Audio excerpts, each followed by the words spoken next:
Good evening.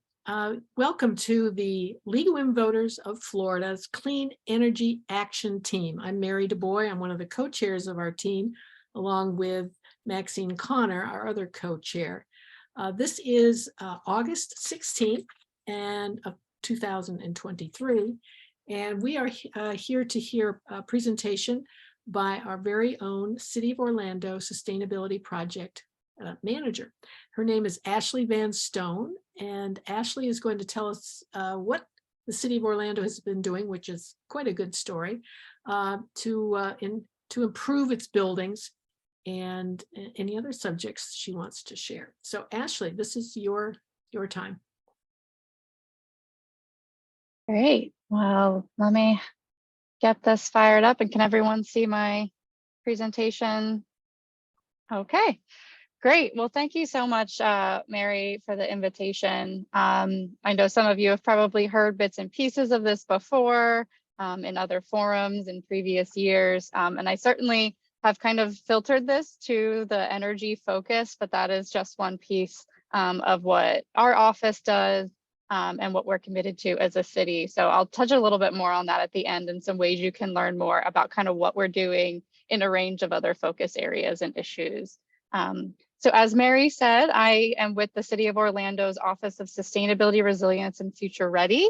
It's evolved a lot over the years with, one staff and sustainability, then adding resilience. And then last year, we actually merged with our Future Ready team, which is really thinking about the intersection of technology and understanding kind of the innovation that is taking place, the innovation we still need, and the things that we need to consider and explore to adapt to our changing world, really kind of from that technology perspective, intersecting with the environment.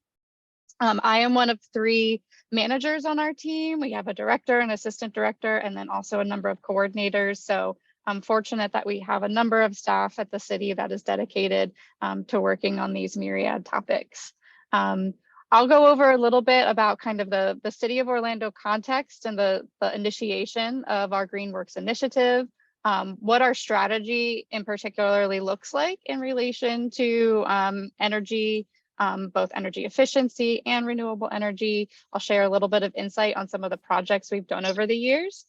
I'll also then kind of bring the equity piece into the conversation and kind of what we're starting to really explore and try to better understand from that vantage. And then share a few community resources. I think you're all pretty well versed on what I'll share, but I'll share them nonetheless. And then hopefully we'll have some good time for questions.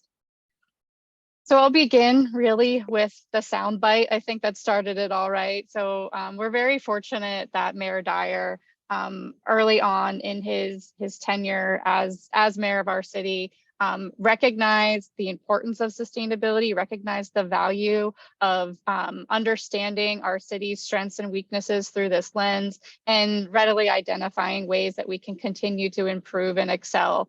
And so this is, really the most succinct way to capture his vision is really about that environmental and social inclusivity, thinking about economic vitality and vibrance, and really taking that regional approach, wanting to be a leader in the Southeast and nationwide and really kind of set an example. And while there's still much left to do and much that we are learning from our peers, which is a great benefit, we're a member of a lot of different networks where there's knowledge sharing that we can share best practices, lessons learned. In a lot of ways, I think we really have led the charge on a number of things that have had ripple effects throughout our region, state, and the country at large. When we're thinking about Orlando too, we have a particular challenge / opportunity when you think about the way that our population swells. We're seeing both growth in people moving here year over year. We obviously saw that really spike during the pandemic, and that has been maintained. But also when we think about how many people just pass through Orlando, we're practically the most visited place in the world. And so that presents unique challenges when we're thinking about resource consumption, conservation, and the strategies to employ with those dynamics in mind. So these are just kind of a few snapshots. Our population is a little over 300,000. But in 2021, as things started to get closer back to pre-pandemic numbers. You know, a lot of visitors and people traveling through the airport on an annual basis. We're a relatively you know, small city in the context of some larger ones. We're about 119 square miles, but we have over 200 buildings that we manage directly. So buildings in our portfolio that we can make changes to improve their performance, lead by example, and provide some valuable case study insight for others across our community. We also have a municipally owned utility. So as I'm sure you all are well aware, while we don't have a deregulated energy sector here in the state, there are some different you know, opportunities that exist by having a municipal partner in OUC. So Greenworks Orlando is how we describe sort of this commitment and initiative at large. We are the Office of Sustainability and Resilience. We're kind of like the key stewards of that vision, but really Greenworks Orlando is citywide. And so we're working with partners across departments all over the city to really kind of make the change happen. So coming together to strategically identify our priorities and programs and projects, and then working collaboratively to implement them. And there are 7 primary areas in which we focus. That's clean energy, zero waste, green buildings, mobility and transportation, livability, clean water, and local food systems and security. These are all obviously very intersectional, interdependent in lots of different ways, but we kind of try to think about it within some of these pillars, so that way we can identify kind of what are our primary goals and initiatives within each of these key opportunity areas. We have a handful of different plans, reports, studies in our toolbox. So the first was really the development of a municipal operations sustainability plan. This first occurred in 2012. It was updated in 2017, and we're going to be updating it again soon. And we like to do that routinely because obviously we want to keep track of our progress, understand our metrics of success and how we're performing in relation to those, as well as account for how the challenges might have changed, how technology has evolved, different things that add that broader context in which our strategy can be revisited and revised. We also then have a community action plan. So this is really looking externally, outside of just city facilities and city operations and services, but at that broader community level. And so it kind of mirrors the format in terms of those focus areas that's in our municipal plan, but looking at that community approach. We've also conducted a vulnerability assessment. This is something we undertook in 2017 to really understand, we have our goals when it comes to mitigation and climate action and trying to improve our operations and services within the context of climate change, but also now understanding what are we most vulnerable to as a community, and what are the adaptation strategies that we need to consider and implement so we can be more resilient as a community. So this is kind of a precursor to, if you see in the bottom corner of the slide, we have a resilience plan that's under development right now. We have our Future Ready master plan. And so again, this is kind of really looking future forward, how we're understanding, integrating, and accounting for technology, connectivity across our community. And as we are working to kind of do the updates to these plans, we're also considering, how they might merge together a little bit more as we've now merged as an office. We also have a zero waste plan in development right now. So that's going to be just a much more robust, holistic strategy for how we want to meet our zero waste by 2040 goal, deeper than kind of just what's touched on in our municipal and community plans. For some insight into some of those vulnerabilities, some of this is probably going to be quite obvious to many on the call, but when we're looking here in Central Florida, these are kind of the big 5 that we're looking at. So no time like the present to talk about extreme heat, as we've seen these record for this year temperatures and stretches of hotter days, but the anticipation is that's going to become the new abnormal, is I think how I've heard it called, that this might be the coolest summer of the rest of our lives. It's the hottest summer yet, but the coolest one we might experience from here on out. Obviously storms, cyclones, hurricanes, inland flooding. That was obviously a really poignant challenge last year after Hurricane Ian. We saw a lot of really terrible flooding in and around our downtown core. Drought and wildfire, and then climate migration. So we've seen definitely, again, that influx in our population as neighboring communities, coastal communities, as well as island communities nearby come to Central Florida when they need to migrate from their homes, whether that's temporarily or permanently. It's been a combination. So again, that adds further resource strain and begs very serious considerations about how we can support, the community that lives here all the time, but also be prepared to welcome and support others as they may come following some of those disasters. So what are some of the city's goals when it comes to energy? We have sort of three key ones that fall under that pillar. So the first is really looking at sort of the conservation and efficiency side. So we have a goal to reduce our total energy use intensity by 20% from our 2010 is our baseline for that. And that goal is really to do that by 2040 and sustain that over time. We have a goal to reduce our emissions by 90% by 2040 using 2007 as our baseline for that. And then we have a goal for 100% renewable energy. And this kind of comes in two parts. The first part is internal city facilities and operations to be fully run on renewable power by 2030. So not that long away. And then citywide. So, any residence, any commercial facility, any building, transportation, anything that comprises a portion of our carbon footprint, for that to be powered cleanly by 2050. And I put this little note up here that within the city of Orlando, buildings are by and large the largest sector of our emissions, roughly 70 to 80%. So what are some of the ways we're working to achieve these goals? Building performance is huge, and we have an efficiency first approach. So really thinking about from a behavioral perspective and operational perspective, where are there opportunities to conserve and use less energy outright? After we identify and address those, where are the ways that we can use energy more efficiently and effectively? How can we make sure that we're investing in our building stock so that they can perform at an optimal performance? And then once we've accomplished some of that, then that's where the renewable piece comes in, right? So it's great to add solar capacity, but you want to maximize what that capacity has the potential to support by really making sure that what it's powering is operating as efficiently as possible.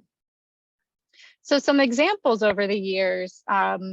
One of the big ways that we were able to see a tremendous amount of progress is by leveraging green bond financing, about 17.5 million that we invested about a decade ago to audit and retrofit over 55 city buildings. So this included City Hall, our Amway Center. Venues are very, very big spaces that use a lot of energy. Our wastewater treatment plants. So again, things that we have to own and operate as a municipality, but have very big implications in terms of the energy consumed. Fire stations, which are 24/7 facilities. Community centers. We have 19 community centers now, community and senior centers. At the time, 16. And so it was looking at those 16 that were in our portfolio. And this helped us fund primarily upgrades to like HVAC, heating and cooling systems, lighting, and then building automation. So installing systems that allow us to kind of manage the building remotely or set certain specifications that help us dial back energy at different times of day, different times of year, different types of scenarios that we can kind of prescribe the energy use a little bit more. Overall, the efforts that we were able to undertake with this funding has resulted in a 24% reduction portfolio wide. So again, this is something that we work to sustain each year with continued monitoring and investment in these facilities, monitoring their building performance. We have a dashboard tool where meter data feeds into that, so we can see, you know, how they're performing day to day and month over month, to make sure that we're continuing to see that improved performance. And if we see spikes or see things like that, we can, you know, not quite real time, but see that very readily and be able to respond to that and address if there's a leak or another type of issue that's causing a spike in consumption somewhere. The Amway Center, as I said, this is, you know, obviously a very intensive, energy intensive space. It hosts all sorts of events, much more than basketball games. So this has actually undergone sort of a 3-phase retrofit that's assessed all that different opportunity and then kind of seen those adjustments over time.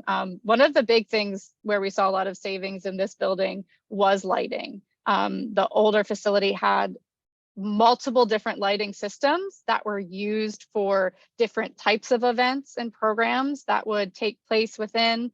So by converting that to more efficient systems and kind of like streamlining it into one that has all the capability needed to change direction, change color, change all these different things, we saw a lot of efficiency gains there. So, you know, that's been a very successful project.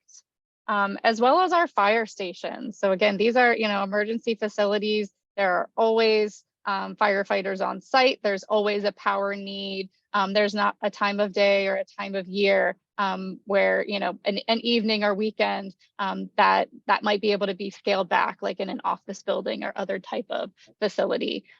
So they tend to have higher energy use intensity, and energy use intensity is like looking at the energy use per square foot is another way to think about it. And so, you know, the more efficient a building, the lower the EUI will be, that square foot usage is lower. And so through lighting and HVAC upgrades, we were able to improve the performance of our fire stations. And this is just one example. So looking at a snapshot from June 2016 through May of the following year, you can see these little gray notches are the baseline. So that was the previous year's energy consumption.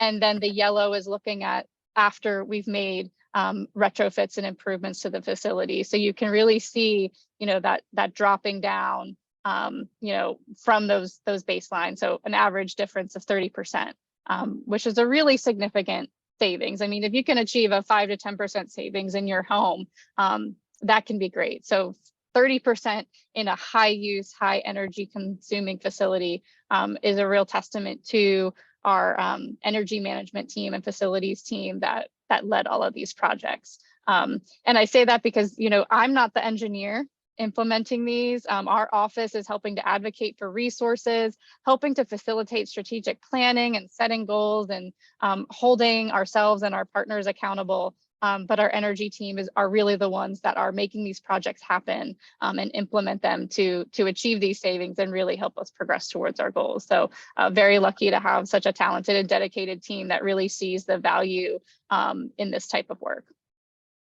The College Park Community Center is just another example. Again, lighting, HVAC, things like that this particular facility saw 28% reduction in their energy consumption once all of those measures were completed. So any one of these, we could dig into so much deeper detail if we had the time, and, you know, happy to connect you to those who can answer probably more questions than I'll be able to. But this is, you know, consistent with what we saw, and I think just really speaks to the power of that efficiency first strategy that we've taken on. But then solar is a really big piece of it, right? If we're going to get to 100% renewable energy, that means we need to be continually increasing the use of renewables in our community, which here in Florida is largely solar. That right now is the source for clean power here.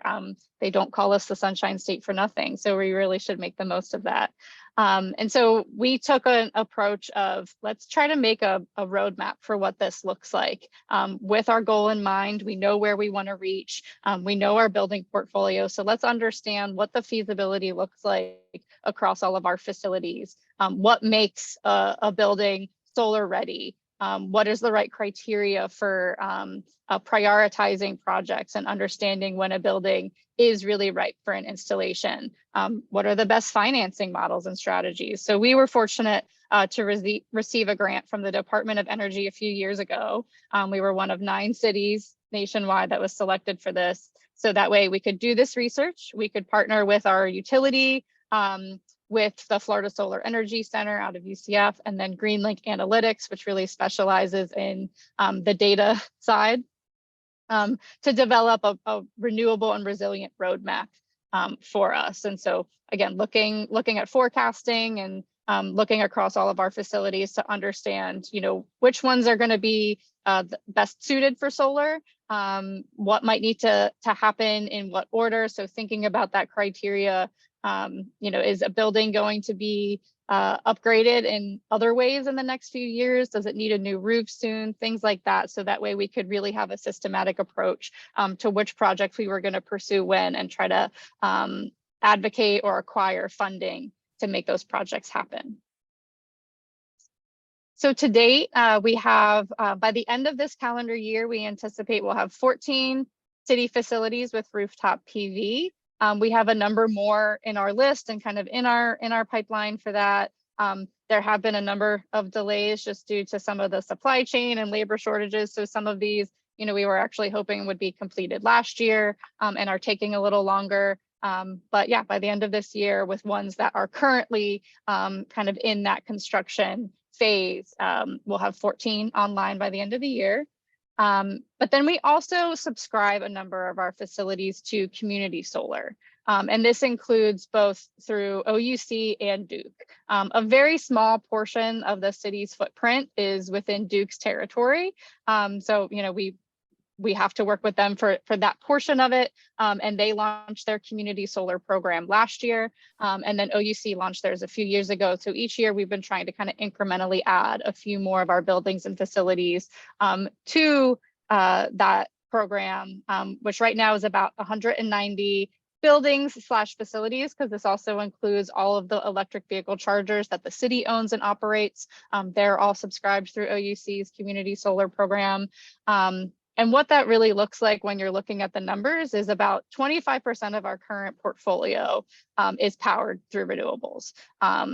Looking at last year as a snapshot, that's 5 times more than what we were incorporating in 2019. So, a good amount of growth in a short amount of time, especially when you think of some of the other global variables that were thrown in there during that time span. But obviously still a lot of room left to still address the issue. Still about 75% we've got to figure out. But fast growth and OUC has been a really great partner in this strategy. There are just some facilities that are currently not suitable for solar based on the technology as it is. City Hall being one of them. It has a domed roof.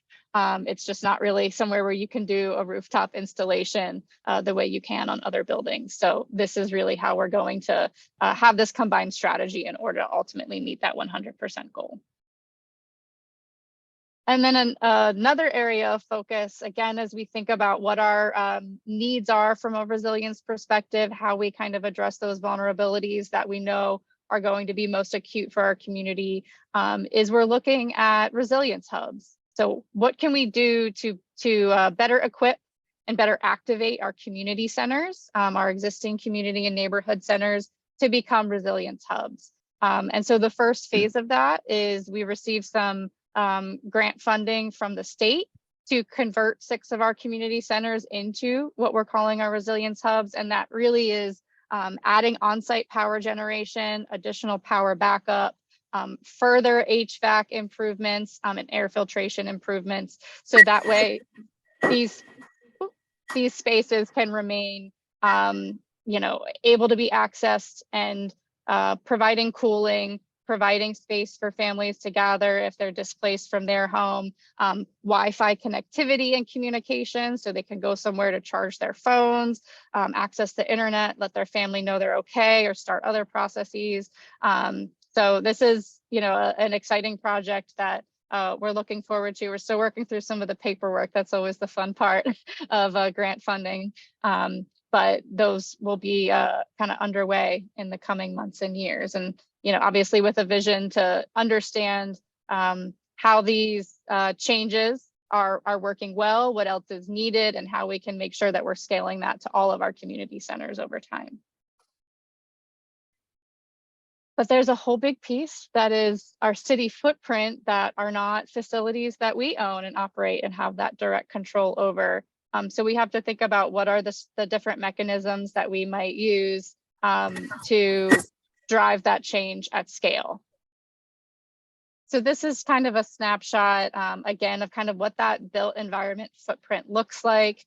One, we know, like buildings in general, building anywhere, in any community, about 30% of their energy is wasted through the sort of generation, transmission to use process.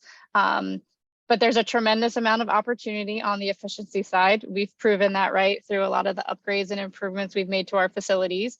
And so we want to make sure that other building owners and property managers are doing that as well. In looking at the building stock at large from a square footage perspective, only about 4% of our buildings are 50,000 square feet or larger. But that accounts for roughly 50% of the square footage in the city. And that number of 50,000 will become a little bit more important in a moment when I talk about our benchmarking policy. But when we're thinking about both energy savings in dollars as well as carbon savings, this is, kind of the biggest area of opportunity to see progress there.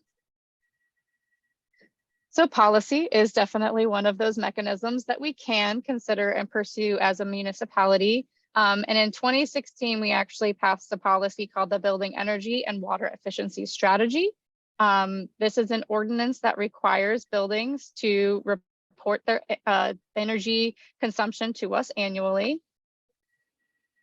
And this was recommended by our Greenworks Task Force. So the Greenworks Task Force was assembled when we were developing that municipal and community action plan for the city. This is comprised of both internal and external stakeholders. And they were the ones kind of helping us think through what are our focus areas, what are our priorities, our goals and objectives, and what are some of the best practices and strategies that maybe we're seeing other communities do. And so the BUS ordinance is one of the bigger ones in our toolbox. It applies to city facilities that are 10,000 square feet or larger, and then private buildings that are 50,000 square feet and larger. So again, biggest amount of our square footage citywide are in those buildings that are of that larger size.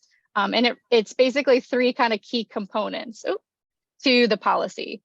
First is that annual benchmarking. So building owners or property managers, or if they hire a third party, can use Energy Star Portfolio Manager, which is a free tool to input their meter data and then ultimately then share that report with us. Then each year we review those submissions, we check their data quality, we try to work with building owners to improve that. And then we publish a transparency report each year. So you can see for those who are required to comply with this policy, who is and who isn't participating. And then we also have an audit requirement for lower performing buildings. So starting the policy passed in 2016.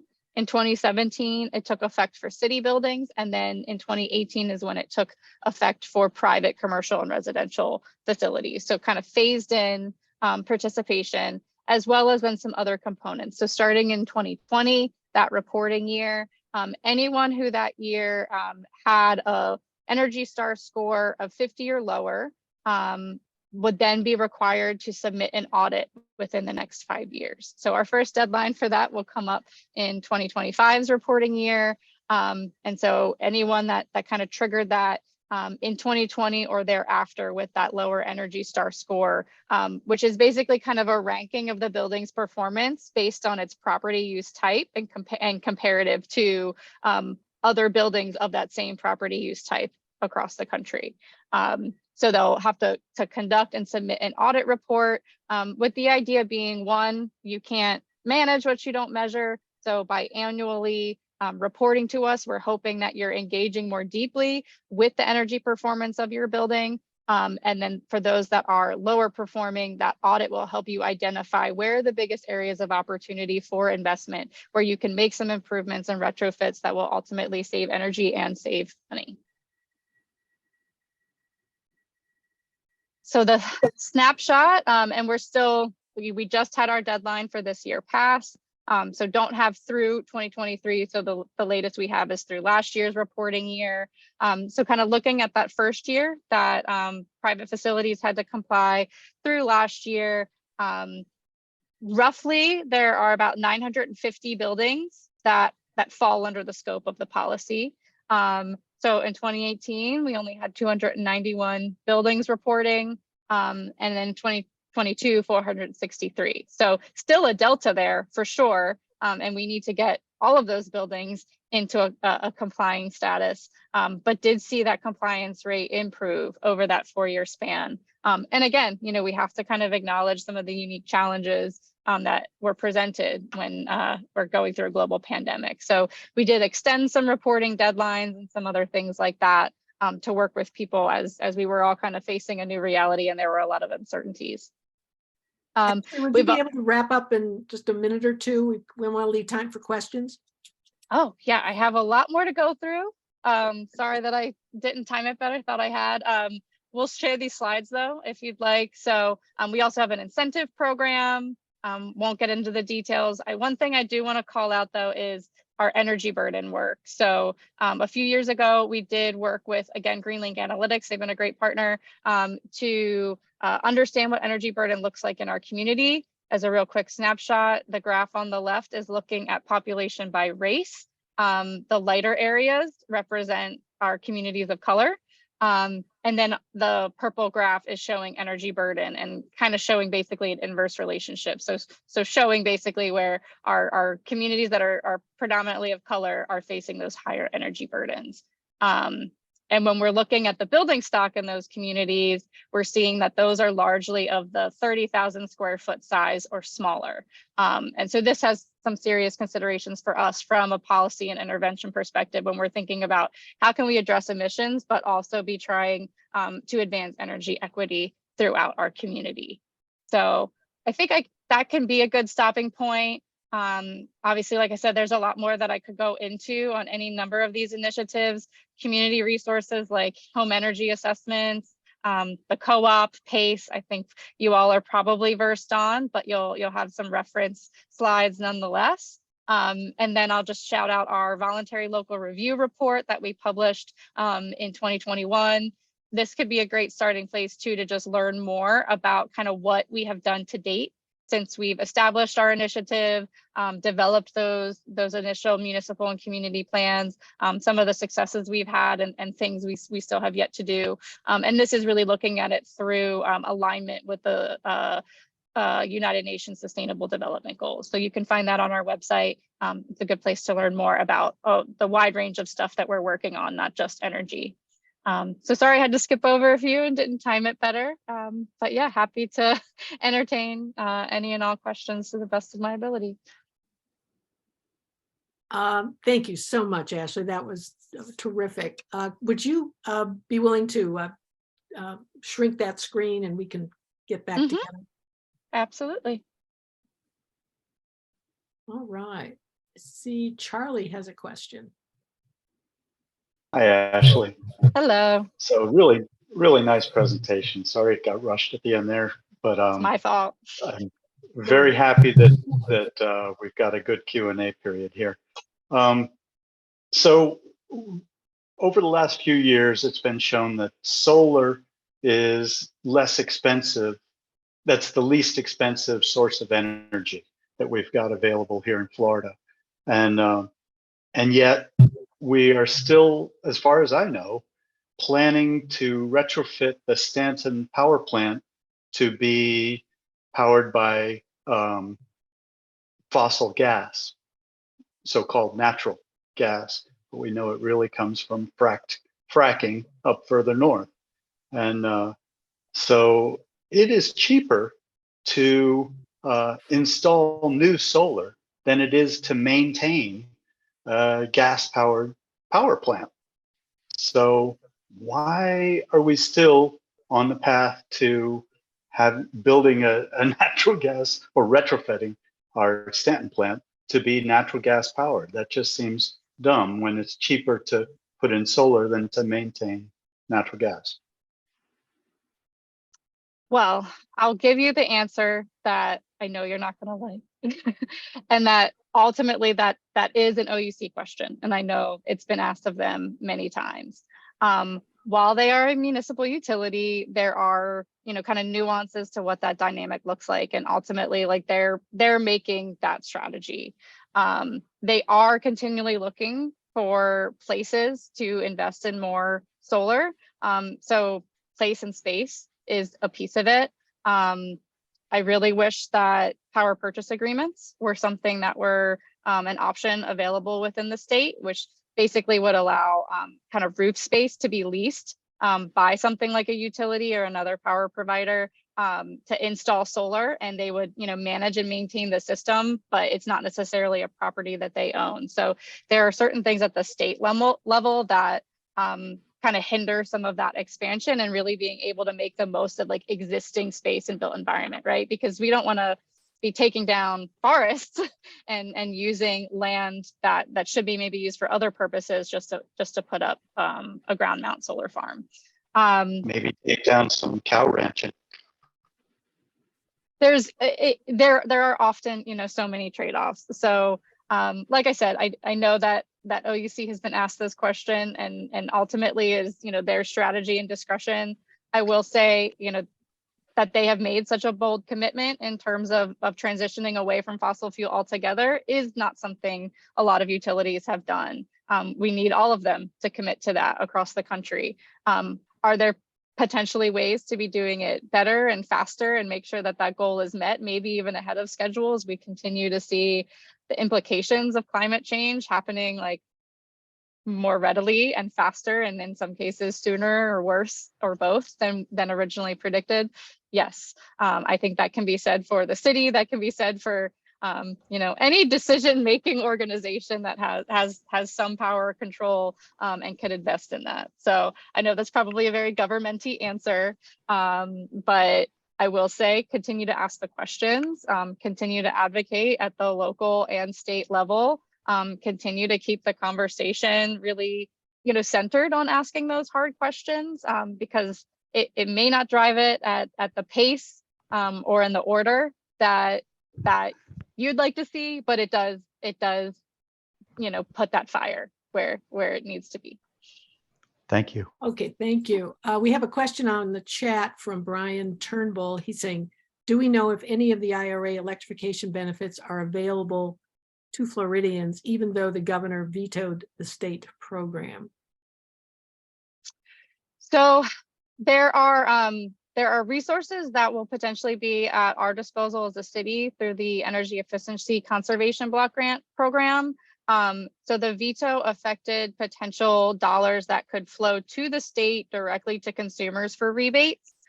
So really kind of we have rebates that are available through your utility, rebates that are available at the federal level as well as tax credits. Kind of what we'll be missing is those rebates that could be available at the state level, because the city has or the state rather is not going to pursue and accept those funds. Through the EECBG program, this is formula funding that because of our size, we have access to. So that veto is detrimental, but especially to smaller cities and communities, that we're going to have to really lean on that as an additional mechanism, or have some different challenges in terms of not being able to access the formula funding and having to go the competitive route for the Energy Efficiency Conservation Block Grant Program. So there are still options available.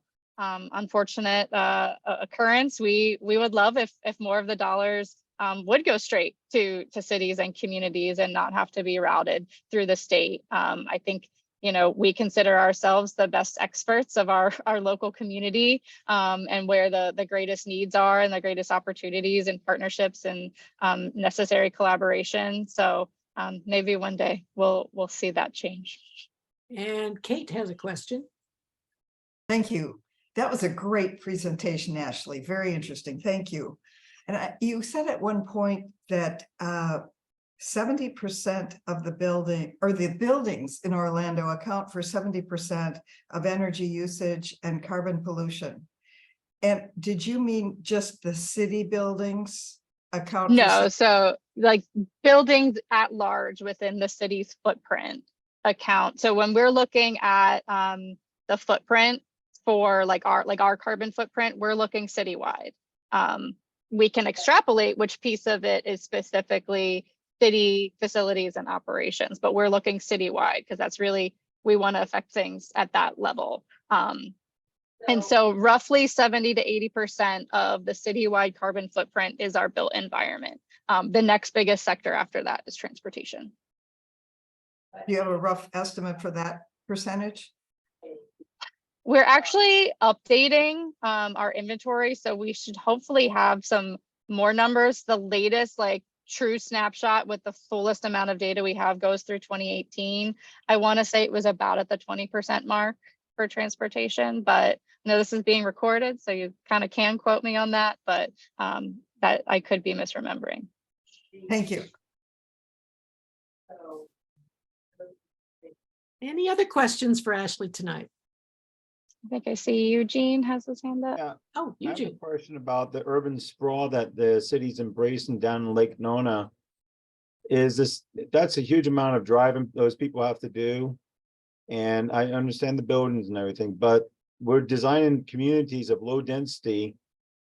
And on the other hand, we're trying to deal with the solar, which is nice, but we're expanding out to the rural areas when we should be urbanizing the existing areas. So what is the city of Orlando going to do to stop sprawling out that way and also filling in the wetlands like we did in the Packing District? Bring in the tough questions that are honestly a little above my pay grade. Definitely a great one. And I think something that we're grappling with very hard, especially when we also think about the housing affordability crisis we have and you know, where density is needed from that regard. We simply need more housing. I don't want to say that there are right or wrong ways to go about that per se, but I think that there are more strategic and less strategic ways to think about growth and planning. We have other departments citywide though that focus more on that than the Office of Sustainability. So I think, you know, I kind of said earlier, in a lot of ways, we're kind of like the convener. We're trying to facilitate some tough conversations like that. Pose those questions ourselves as an office and department.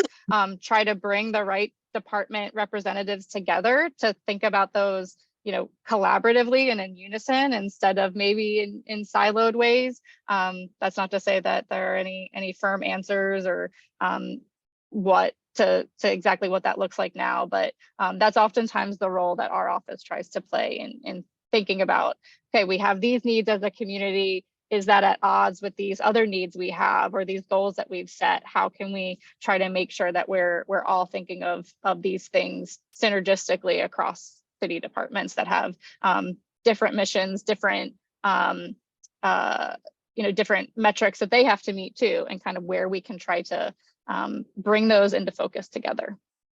Lisa has a question. You mentioned that for the for retrofitting, they've been doing more efficient HVACs and, you know, changing the light bulbs and that sort of thing. I'm wondering, as far as like new building codes and for retrofitting, what has been done. You might know more specifically for like the city buildings about just so that the buildings are more efficient, so they don't need, so they could use like smaller HVAC units and that sort of thing. Are you asking like beyond the city's facilities itself, what we're trying to encourage, or?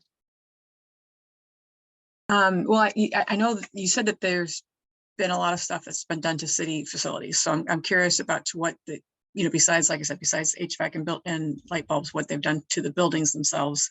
And then also, I think I heard Chris say a while back that they were looking at doing some new building code policies for making buildings to be using, you know, the city to be using less energy.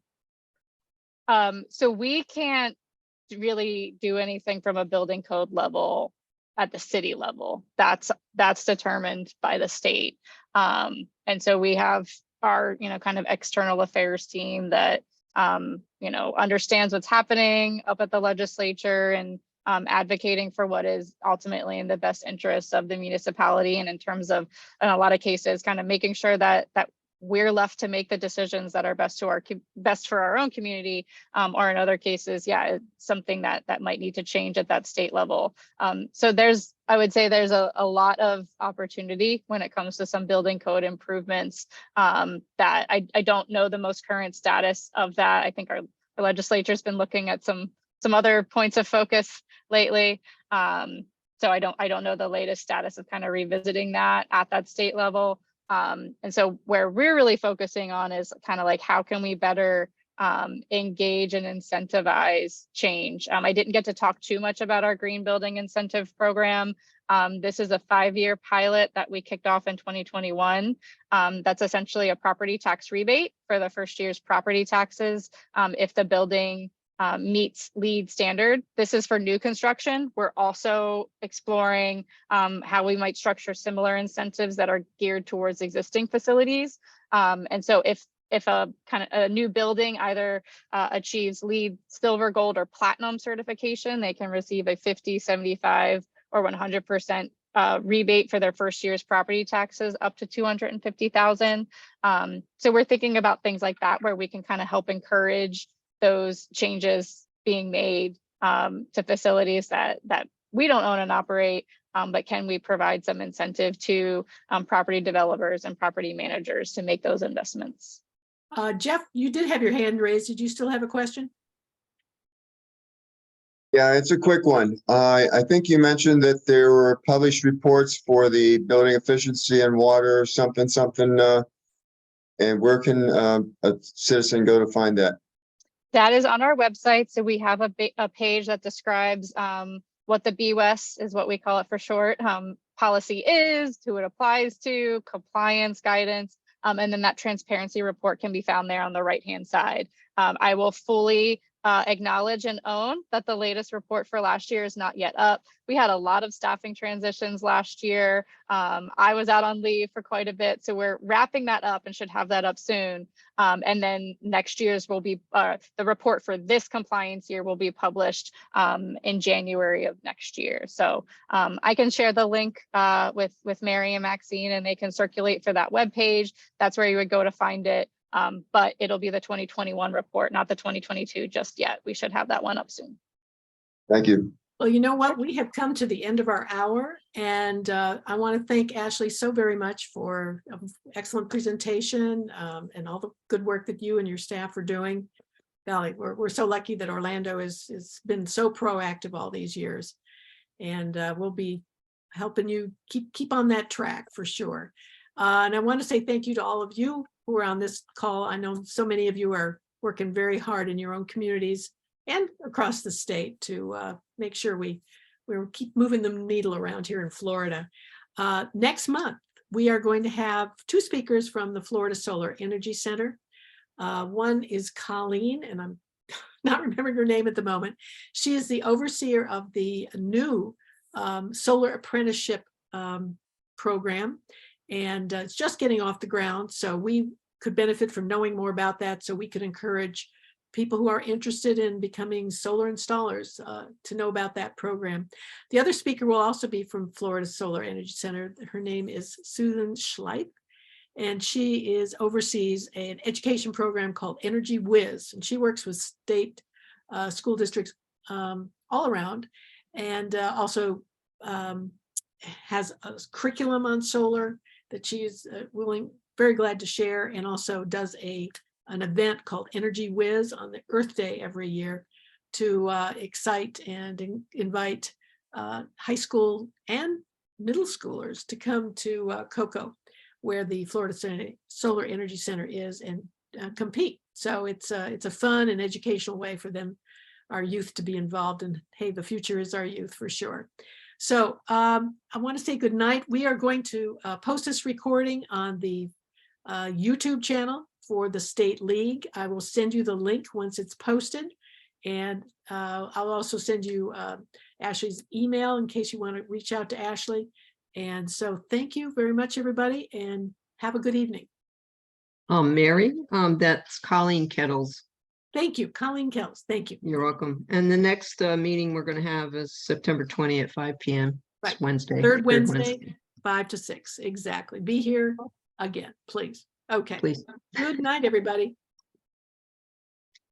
Thank you all. Good night. Thank you, Ashley. Beautiful job. Thank you. You're welcome.